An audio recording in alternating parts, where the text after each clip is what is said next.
How to brew a pot of coffee. First, you will turn on your coffee maker and you will adjust your settings to brew into your desired coffee temperature.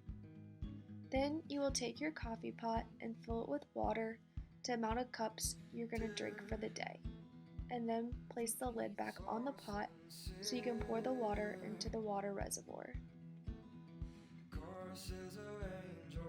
Next, you will take your desired coffee grounds and pour it into the reusable coffee filter and close the lid. And now you are ready to brew.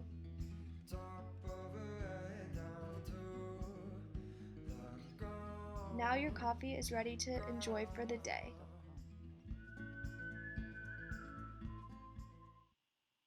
Enjoy!